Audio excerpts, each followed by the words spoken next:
The Miracle of Enzim halaman 48. Menentukan keadaan kesehatan seseorang adalah akumulasi harian. Hal-hal seperti makanan, air, olahraga, tidur, kerja, dan stres.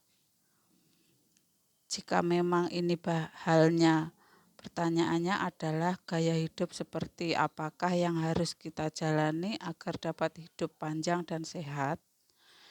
Industri kesehatan dan kebugaran masa kini memiliki pasar yang luas dengan produk-produk kesehatan yang membanjir rak-rak toko. Banyak orang yang membeli suplemen makanan kesehatan karena labelnya mengatakan bahwa sebuah produk akan mengatasi masalah-masalah kesehatan mereka. Jika saja mereka meminum atau menelan suplemen tersebut setiap hari. Ditambah lagi saat iklan-iklan televisi atau majalah mengatakan kepada Anda bahwa produk X baik untuk tubuh Anda. Seringnya produk itu akan banyak terjual keesokan harinya. Pendeknya, ini berarti sebagian besar orang tidak sungguh-sungguh mengerti apa yang benar-benar baik bagi tubuh mereka. Dan karena itu mudah manipulasi oleh media. Miskonsepsi mengenai makanan yang banyak dipromosikan. Apakah ada sesuatu yang Anda perhatikan secara khusus ketika Anda berusaha untuk menjaga kesehatan? Apakah Anda sangat disiplin dalam berolahraga secara teratur, makan dengan baik, serta minum suplemen dan obat-obatan herbal? Tujuan saya bukanlah mengkritik kebiasaan makan dan gaya hidup Anda saat ini. Saya sangat menyarankan, setidaknya sekali dalam sehari Anda memeriksa kondisi kesehatan Anda sendiri dan mempertimbangkan apakah kebiasaan-kebiasaan dan gaya hidup Anda itu benar-benar efektif dalam menjaga kesehatan Anda. Mitos tentang makanan. 1. Konsumsilah yogurt setiap hari untuk meningkatkan fungsi pencernaan. Kedua, minumlah susu setiap hari untuk menghindari kekurangan kalsium. Ketiga, penuhilah kebutuhan vitamin harian dengan suplemen dan bukan dengan buah, karena buah mengandung banyak karbohidrat dan kalori. Ketiga, berpantanglah mengkonsumsi karbohidrat seperti nasi dan roti untuk menghindari bertambahnya berat badan. Kelima, berusahalah untuk mempertahankan asupan tinggi protein. Keenam, dapatkan cairan dengan meminum teh hijau Jepang yang kaya antioksidan. Ketujuh, rebuslah air ledeng sebelum meminumnya untuk menyingkirkan sisa-sisa klorin.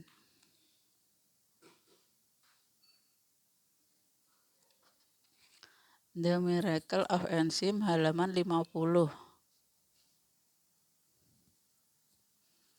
Saya mengatakan hal ini karena banyak produk yang pada umumnya dianggap baik untuk Anda sebenarnya mengandung hal-hal yang dapat merusak tubuh Anda. Dalam kenyataannya, saya belum pernah menemui satu orang pun yang mengkonsumsi yogurt setiap hari dan masih memiliki kesehatan usus yang baik. Banyak orang Amerika yang minum susu setiap hari dan mengkonsumsi produk-produk susu sejak kanak-kanak. Tapi banyak dari orang-orang yang sama menderita osteoporosis yang seharusnya dicegah oleh kalsium yang terkandung dalam susu. Sebagai seorang dokter berkebangsaan Jepang Amerika, saya merawat pasien-pasien di Tokyo selama beberapa bulan. Setiap tahunnya, saya menemukan bahwa orang-orang Jepang yang meminum teh kayak antioksidan secara teratur juga memiliki karakteristik lambung yang sangat buruk. Para penganjur teh, contohnya yang meminum banyak sekali teh hijau sebagai bagian dari pekerjaan mereka, sering menderita penyakit yang disebut gastritis atrofi yang merupakan awal kanker lambung. Ingatlah apa yang telah dikatakan oleh lebih dari 300.000 pengamat klinis kepada saya. Seseorang dengan fungsi pencernaan yang buruk bukanlah orang yang sehat. Dipandang dari sisi ini, mengapa hal-hal yang merusak lambung dan usus Anda secara luas dianggap baik bagi kesehatan? Sebagian besar karena orang-orang cenderung hanya melihat satu aspek atau The Miracle of Enzyme halaman 51. Satu efek makanan atau minuman tersebut dan bukan keseluruhan gambarnya. Ambillah contoh teh hijau. Tidak dapat disangka lagi bahwa teh hijau yang mengandung banyak antioksidan dapat membunuh bakteri dan memiliki efek antioksidan yang positif. Sebagai akibatnya, terdapat suatu kepercayaan yang menyebarluaskan bahwa mengkonsumsi banyak teh hijau Jepang akan memperpanjang hidup Anda dan mungkin dapat membantu mencegah kanker. Namun, sudah lama saya merasa sangsi terhadap mitos antioksidan ini. Dan memang, data klinis saya menyangkal kepercayaan umum ini. Dengan meneliti pasien-pasien saya menemukan bahwa orang-orang yang minum banyak teh hijau menderita masalah lambung. Memang benar bahwa antioksidan yang ditemukan dalam teh adalah antioksidan berjenis polifenol yang mencegah atau menetralisasi efek radikal bebas yang merusak. Namun, jika beberapa antioksidan tersebut menyatu, mereka menjadi sesuatu yang disebut tanin. Tanin menyebabkan beberapa tumbuhan dan buah-buahan memiliki rasa sepat, rasa pahit. Dalam buah kesemek yang pahit, misalnya, disebabkan oleh tanin. Tanin mudah teroksidasi, maka bergantung pada banyaknya zat itu yang terkena air panas atau udara dengan mudah ia dapat berubah menjadi asam tanat. Terlebih lagi asam tanat berfungsi membekukan protein. Teori saya adalah bahwa teh yang mengandung asam tanat memiliki efek negatif pada mukosa lambung, yaitu selaput lendir yang melapisi lambung, sehingga The Miracle of Enzyme halaman 52 menyebabkan orang tersebut menderita berbagai masalah lambung seperti tukak lambung. Kenyataannya, ketika saya menggunakan endoskop untuk memeriksa lambung mereka yang secara teratur meminum teh hijau, teh Cina, teh hitam Inggris, atau kopi yang mengandung banyak asam tanat. Biasanya saya menemukan mukosa lambung mereka telah menipis akibat atrofi. Lapisan lambung yang begitu penting itu menyusut begitu saja. Sebuah fakta yang sudah banyak diketahui, perubahan atrofi yang kronis atau MAH kronis dapat dengan mudah berkembang menjadi kanker lambung. Saya bukanlah satu-satunya tenaga medis profesional yang menemukan efek-efek buruk minum kopi dan teh.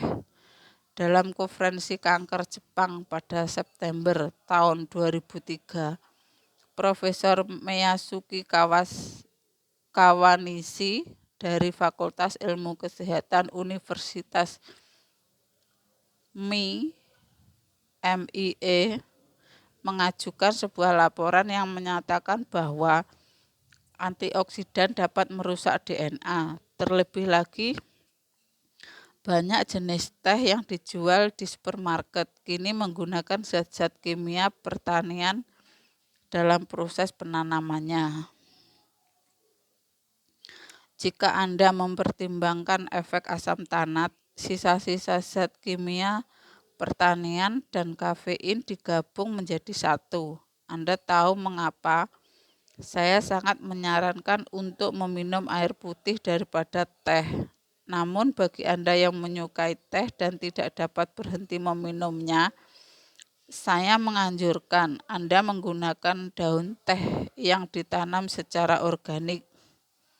Meminumnya setelah makan dan bukan dengan perut kosong atau menghindari tekanan berlebih.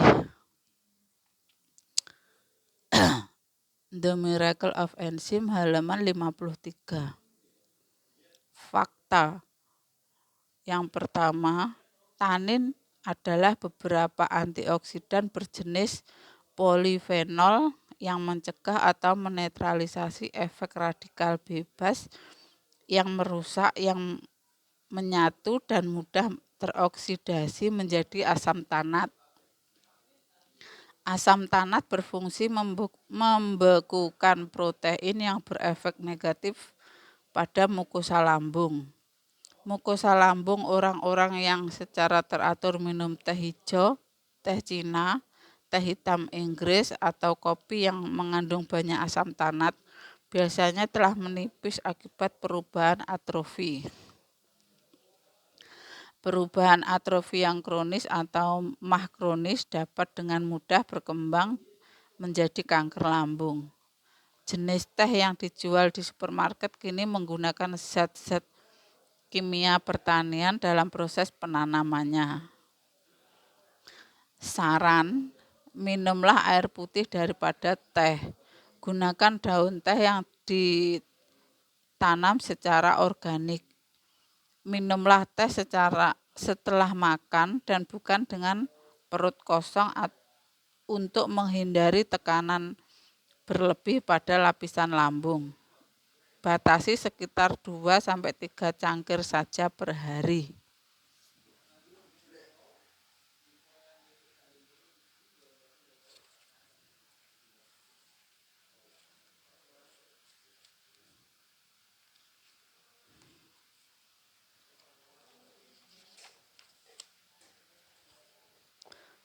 The Miracle of Enzyme halaman 124.